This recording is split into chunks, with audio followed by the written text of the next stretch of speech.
नमस्कार दोस्तों, कैसे हैं आप सब। मेरा नाम है निखिल और मैं आपका स्वागत करता हूं अपने चैनल नॉलेज ट्रैकर पर। ये वीडियो अपोलो मिशन सीरीज़ का तीसरा वीडियो है। बाकी दो वीडियोस का लिंक आपको नीचे डिस्क्रिप्शन में मिल जाएगा।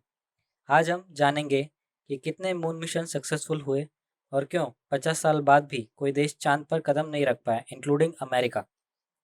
बहुत मज़ेदार वीडियो है, तो अंत तक बने रहिए।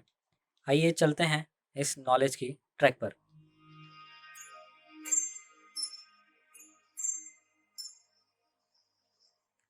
आइए सबसे पहले बात करते हैं मून पर सक्सेसफुल मिशंस की। क्रूड मतलब जिसमें एस्ट्रोनॉट्स लैंड हुए थे। नासा के 6 सक्सेसफुल क्रूड मिशंस हैं। पहला अपोलो 11 मिशन, जिसमें 3 एस्ट्रोनॉट्स थे। नील आर्मस्ट्रॉन्ग, दूसरे एडविन बज एल्ड्रिन और तीसरे माइकल कॉलिंस। माइकल कॉलिंस का हाल ही में 3 दिन पहले देहांत हुआ। इन्होंने मून लैंडिंग 20 जुलाई 1969 को की थी। सेकंड अपोलो मिशन अपोलो 12, इसमें जो 3 एस्ट्रोनॉट्स थे वो थे Charles Pete Conrad junior, Richard F Gordon junior और एलन एल बीन। इन्होंने लैंडिंग 24 नवंबर 1969 को की थी। तीसरा सक्सेसफुल मिशन अपोलो 14 था। अब आप सोचेंगे कि अपोलो 13 का क्या हुआ। अपोलो 13 मिशन में सर्विस मॉड्यूल खराब हो गया था और एस्ट्रोनॉट्स लूनर मॉड्यूल में अर्थ तक पहुंचे और बाल बाल बचे। अपोलो 14 मिशन में जो एस्ट्रोनॉट्स थे वो थे Stuart A Roosa, Alan B Shepard junior और एडगर डी मिचेल। इनमें से Alan B Shepard junior America के पहले एस्ट्रोनॉट थे जो कि स्पेस में गए थे 5 मई 1961 को। इसके बाद अपोलो 15 मिशन जो कि सक्सेसफुल हुआ था। इनके एस्ट्रोनॉट्स थे David R Scott, Alfred M Worden और जेम्स बी इरविन।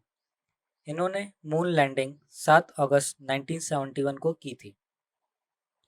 इसके बाद अपोलो 16 मिशन में Thomas K Mattingly second, John W Young और चार्ल्स एम ड्यूक जूनियर थे। इन्होंने मून पे 27 अप्रैल 1972 को लैंडिंग किया था। और छठा और आखिरी सक्सेसफुल मिशन था वो था अपोलो 17 मिशन। इसमें हैरिसन एच स्मिथ, यूजीन ए सर्नन और रोनाल्ड ई इवांस थे। इन्होंने मून पे 19 दिसंबर 1972 को कदम रखा था। आइए अब देखते हैं सक्सेसफुल सॉफ्ट लैंडिंग मिशंस को। सॉफ्ट लैंडिंग का मतलब वो देश जिन्होंने अपना लैंडर और रोवर सक्सेसफुली मून सरफेस पर उतारा, उनके कोई एस्ट्रोनॉट्स लैंड नहीं हुए थे।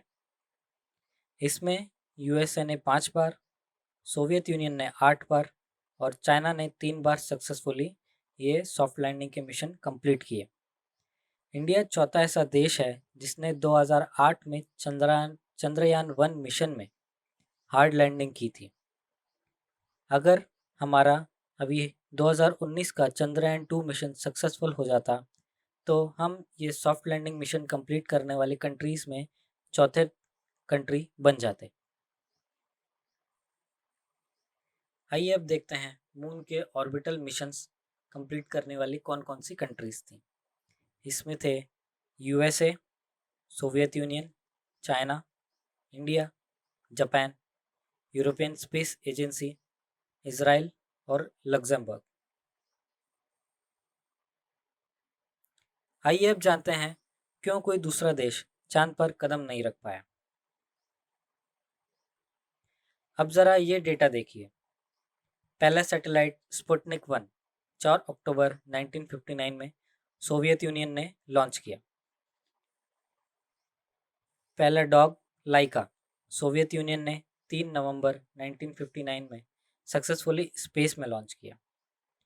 पहला इंसान स्पेस में यूरी गैगरिन 12 अप्रैल 1961 में और पहली लेडी वैलेंटीना टेरेस्कोवा 16 जून 1963 में स्पेस में सक्सेसफुली लॉन्च हुई जो 3 दिन तक स्पेस में रहीं। ये सब सक्सेसफुल लॉन्चेस सोवियत यूनियन ने अमेरिका से बहुत पहले और बहुत जल्दी किए, क्योंकि वो स्पेस रेस में अमेरिका को हराना चाहते थे और सुपर पावर बनना चाहते थे। पर ऐसा क्या हुआ जो वो पीछे रह गए? इन सब सक्सेसफुल मिशंस के पीछे थे वहाँ के लीड रॉकेट इंजीनियर और स्पेसक्राफ्ट डिज़ाइनर सर्गेई कोरोलेव। इन्होंने बहुत बड़ा योगदान दिया था सोवियत यूनियन के सक्सेसफुल मिशंस में। इन्होंने वहाँ का रॉकेट डेवलपमेंट में बहुत एक्सपर्टीज दी थी। इनकी डेथ 14 जनवरी 1966 को हुई। अगर ये जिंदा होते तो ज़रूर सोवियत यूनियन का सपना इंसान को चांद तक पहुंचाने का सच होता और अमेरिका से बहुत पहले हो जाता, पर वो सपना सपना ही रह गया। कोरोलेव के बाद ऐसा कोई साइंटिस्ट नहीं था जो सक्सेसफुली आगे के मिशंस को एग्जीक्यूट कर पाया, और कोई दूसरा देश इतना आगे नहीं था स्पेस टेक्नोलॉजी में जो ऐसा कर पाता। आइए अब जानते हैं अमेरिका भी 50 साल से चांद पर क्यों नहीं जा पाया। इसका पहला कारण है पॉलिटिकल। सोवियत यूनियन की सक्सेस से अमेरिका पर बहुत प्रेशर बन गया, क्योंकि स्पेस रेस में वो पीछे रहते जा रहे थे। इसलिए 12 सितंबर 1962 को प्रेसिडेंट जॉन एफ कैनेडी ने स्पीच दिया कि उस दशक के अंत तक वो इंसान को चांद तक भेज कर रहेंगे। इसका वहाँ की गवर्नमेंट ने पूरा सपोर्ट किया। नासा का बजट उन्होंने इतना बढ़ा दिया कि वो टोटल बजट का 4% नासा को अलॉट करने लगे। जॉन एफ कैनेडी के बाद प्रेसिडेंट लिंडन बी जॉनसन ने भी नासा का पूरा सपोर्ट किया। जॉनसन के बाद प्रेसिडेंट रिचर्ड एम निक्सन ने अपोलो मिशंस की पूरी सक्सेस देखी।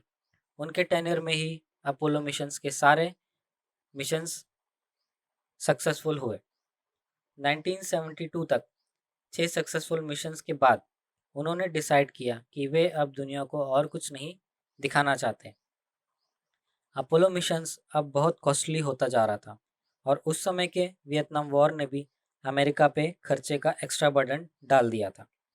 इसलिए उन्होंने स्पेस मिशन को स्पेशल मिशन न ट्रीट करते हुए एक जनरल मिशन ट्रीट करने का फैसला किया, और नासा की फंडिंग बहुत कम कर दी। इस वजह से आगे आने वाले अपोलो के मिशंस 18, 19 और 20 को रद्द कर दिया गया। इसके बदले उन्होंने इंटरनेशनल स्पेस स्टेशन और स्पेस शटल पर खर्चा करने का सुझाव दिया। दूसरा रीज़न था फाइनेंशियल रीज़न। इन मिशंस की कॉस्ट बहुत ज़्यादा थी। अपोलो 11 मिशन को सक्सेसफुल लॉन्च करने पर खर्चा उस समय तकरीबन 20 बिलियन यूएस डॉलर्स का था, जो आज के समय में महंगाई को कैलकुलेट करते हुए तकरीबन 120 बिलियन यूएस डॉलर्स का है, जो कि इंडियन करेंसी में लगभग 8,91,000 करोड़ रुपए है। इतना बड़ा खर्चा करना आप देख ही सकते हैं कितना मुश्किल है। जब अमेरिका के लिए मुश्किल था तो बाकी देश के लिए तो नामुमकिन ही था। आइए अब जानते हैं फ्यूचर मिशंस के बारे में। अमेरिका का आर्टेमिस 2 प्रोग्राम, जिसमें नासा का एस्ट्रोनॉट्स को 2023 तक मून पर लैंड करवाने का प्लान है। यूएस की कंपनी स्पेस एक्स, जो कि एक प्राइवेट कंपनी है, इसका मून प्रोजेक्ट है। ये भी एस्ट्रोनॉट्स को 2023 तक चांद पर लैंड करवाएगा। इंडिया का चंद्रयान 3 मिशन है, जिसमें एक लैंडर और रोवर को सॉफ्ट लैंडिंग करवाया जाएगा मून पे। चाइना का चैंगी प्रोजेक्ट, जो 2030 में इंसान को चांद तक ले जाएगा। रशिया का भी लूना ग्लोब मिशन, जो इंसान को 2030 तक चांद पे ले जाएगा। धन्यवाद दोस्तों, मैं आशा करता हूँ आपको ये वीडियो पसंद आएगा। प्लीज़ लाइक, शेयर और सब्सक्राइब कीजिए। मैं और ऐसे मज़ेदार वीडियो लाता रहूँगा। धन्यवाद।